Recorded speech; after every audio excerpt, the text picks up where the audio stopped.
Hello viewers, welcome you all. আজকে আমার নতুন ভিডিওতে আপনাদের সবাইকে স্বাগতম। আজকের ভিডিওটা আসলে যদিও আপনাদের কাছে অ্যাপারেন্টলি মনে হতে পারে যে শুধু মাছের মেজারমেন্টটাই আমি করতেছি, বাট এইটা আমার প্রজেক্টের জন্যে খুবই ইম্পর্ট্যান্ট একটা ভিডিও। কারণ হচ্ছে আসলে আমাদের পার্সোনাল কিছু ইস্যুর জন্যে আমরা মাছটাকে বিক্রি করে দেওয়ার চিন্তা করতেছি।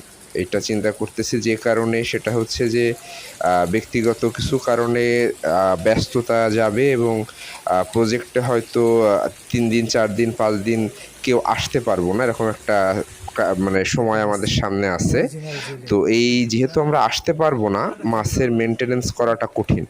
তো এই জন্যে আমরা আজকে মেজারমেন্টটা করব যে মাছগুলো আসলে বিক্রি করার মতো পর্যায়ে আসছে কিনা সেটা, প্লাস আপনারা রেগুলার আপডেটটাও পাবেন যে আমার 4 মাসে মাছের গ্রোথ কেমন হয়েছে। তো ভিউয়ার্স, চলেন আমরা আপনাদেরকে আজকে নিয়ে যাই যে মাছের গ্রোথগুলা কেমন হয়েছে, এটা আপনাদেরকে একটু দেখাই।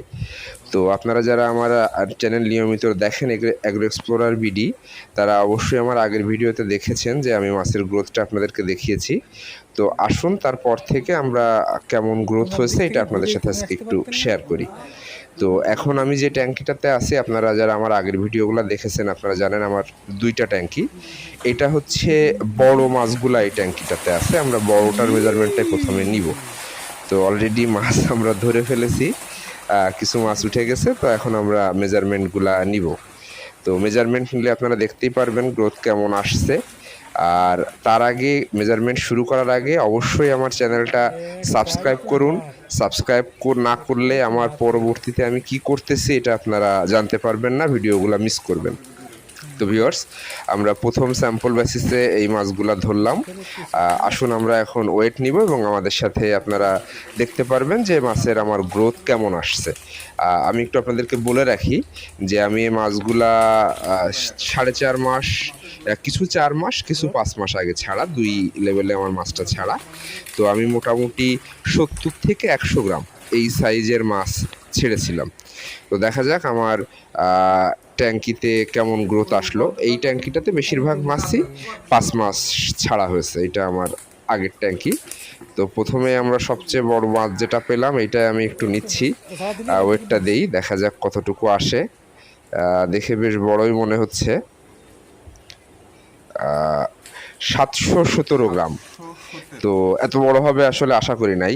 এভারেজ ওয়েট এত আসবে না, কমই আসবে আশা, আমাদের যে ধারণা। এটা হয়তো বেশি বড় হয়েছে, বড়গুলার সবচেয়ে বড় মাছগুলার একটা। এটার আমরা ওয়েট পাইলাম 717 গ্রাম। সবই যদি এর কাছাকাছি হয় তাহলে তো খুবই চমৎকার হবে, জানি না হয়েছে কিনা। বাট 700 গ্রাম মানে আমাদের এক্সপেকটেশনও নাই যে 5 মাসে 700 গ্রাম হবে 100 গ্রাম থেকে। দেখা যাক নেক্সটটা কত আসে।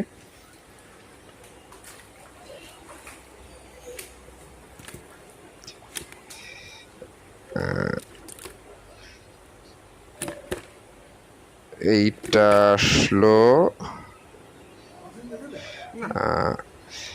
এটা আসছে 504 গ্রাম। এইটাই আমাদের হিসাব অনুযায়ী এভারেজ ওয়েট হওয়ার কথা, 500 থেকে 550 গ্রাম। এইটাই আমাদের এক্সপেকটেশন এভারেজ ওয়েট হবে। আমি একটু আপনাদেরকে আবারও শিওর করে দিই। আপনারা দেখলেন যে আমি জগটাকে আগে আমার স্কেলে নীল করে নিলাম, মানে জগের যে ওজনটা আছে এটা কিন্তু আমি নীল করে নিয়েছি যাতে আমার ক্যালকুলেশনে ভুল না হয়। কারণ জগেরও 100-150 গ্রাম ওজন আছে, আমি ওটা বাদ দিয়ে মাছগুলোর ওজনটা নিচ্ছি। মাছ গ্রোথ যেমনই হোক, মাছগুলা মানে কন্ট্রোল করা খুব কষ্ট, যথেষ্ট শক্তিশালী মাছ। এটাও এরকম 500 গ্রাম মতোই আসছে। তো আমার ধারণা এভারেজ ওয়েট আমার 500 গ্রামই হবে, মাছের সাইজ দেখে আমার যেটা মনে হচ্ছে। আবারও আপনাদেরকে আমি একটু দেখাই দিই, আমার জগের ওয়েটটা আসছে 184 গ্রাম, এটাকে আমি 0 করে নিলাম। নেক্সট মাছটা আমরা এখন তুলব। এখানে আমরা আজকে মূলত 2টা কাজ করতেছি। ট্যাঙ্কিটা আমরা একটু পরিষ্কার করেছি।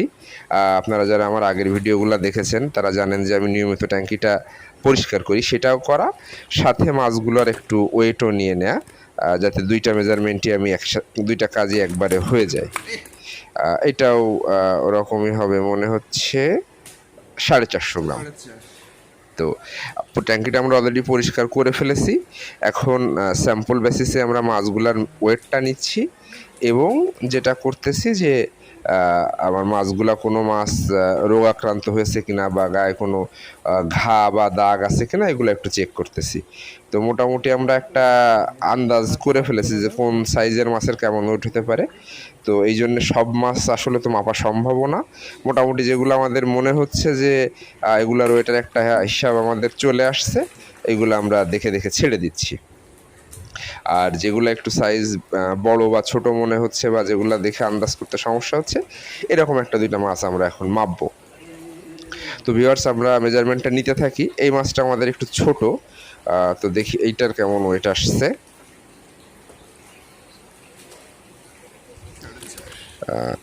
এইটার আসছে 400 গ্রাম। তো মোটামুটি 400 গ্রামের নিচে বোধহয় আমার এই ট্যাঙ্কিটাতে কোনো মাছই নাই। এভারেজ আমি 500-550 গ্রাম ওয়েট ধরতে পারবো মোটামুটি। তো গ্রোথ যেটা, এটা আমি স্যাটিসফাইড। আর দেখা যাক এটা কত আসে। এটা এটা কত আসলো? এটা আসলো 363 গ্রাম। এটা একটু ছোট। আসলে কিছু মাছ আছে যেগুলো দেখতে ছোট মনে হলেও ওজন বেশি আসে, আবার কিছু আছে যেগুলো দেখতে বড় মনে হলেও ওজন কম আসে।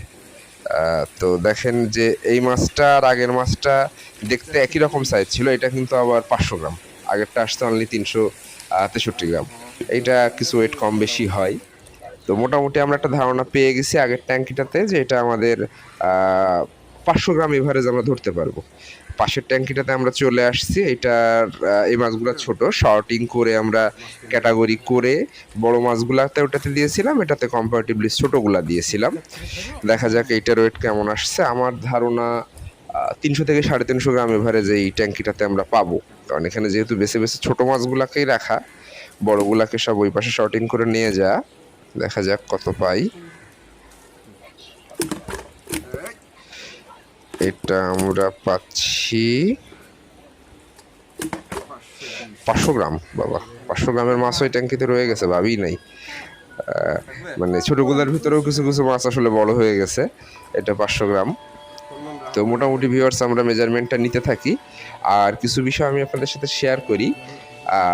আমার মাছগুলোর আসলে টার্গেট ছিল যে আমি আরও একটু বড়, এটা 400 গ্রাম।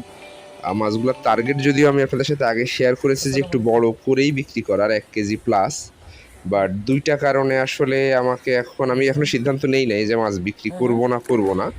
দুইটা কারণে আমাকে ভাবতে হচ্ছে। সেটা হচ্ছে যে শীতের সময় আপনারা সবাই জানেন যে সামনে শীত আসতেছে, মাছের গ্রোথ কম হয়, শীতে মাছ খুব বেশি বাড়ে না। প্লাস হচ্ছে যেটা শীতে মাছ খায়ও না। তো মাছ যেহেতু শীতে কম খায়, আমার যে ভেজিটেবলটা শীতে থাকবে সেটার জন্য আমাকে খাবারের সাপ্লিমেন্ট হিসাবে হয়তো ভার্মিটা ব্যবহার করতে হতে পারে। তো যেহেতু মাছ কম বাড়বে, আমি শীতে মাছটা রাখবো কি না সেটা ভাবতেছি। প্লাস শীতের সময় মাছের দামও কম্পারেটিভলি কম থাকে। আমার যদি ওই সময় আমি মাছটা বিক্রি করতে যাই, তখন আসলে আমার প্রফিটটা কমে যাবে। এই জন্য আমি একটু হিসাব মেলাবো আজকে মেজারমেন্টটা নেওয়ার পরে, যে যদি আমার মোটামুটি একটা প্রফিট থাকে, যে ওয়েটটা এভারেজ আসবে সেই ওয়েটের সাথে, তাহলে হয়তো আমি মাছগুলো বিক্রি করে দিব। এবং আপনারা যারা আমার ভিডিওগুলো নিয়মিত দেখেন, আপনারা দেখেছেন যে আমি একটা এক্সপেরিমেন্ট করছিলাম হাইড্রোফনিকে, সেটার রেজাল্ট ভালো পাইছি। তো সেইটা হয়তো আমি এই শীতের সিজনটা হাইড্রোফনিক করব, অ্যাকোয়াফনিকটা বন্ধ রেখে সামনের ফেব্রুয়ারি মার্চে আবার মাছ দিয়ে আবার অ্যাকোয়াফনিক করব, যদি সেটার রেজাল্ট পজিটিভ আসে। তো এখন পর্যন্ত আমার মনে হচ্ছে ওয়েট যেটা আমি পাচ্ছি, মাছ বিক্রি হয়তো করে দিব, কারণ এখন মাছের দামটা ভালো, মোটামুটি 3500-4000 টাকা মন পাওয়া যাচ্ছে। তো সেটা হলে আমার টার্গেট প্রাইস হয়ে যাবে, আমি হয়তো মাছ বিক্রি করে দিতে পারি। তো আমার এই জিনিসটা আপনার সাথে শেয়ার করার জন্য আজকের ভিডিওটা করা, যে সিচুয়েশন অনুযায়ী প্ল্যানের কিছু চেঞ্জ আনতে হয়।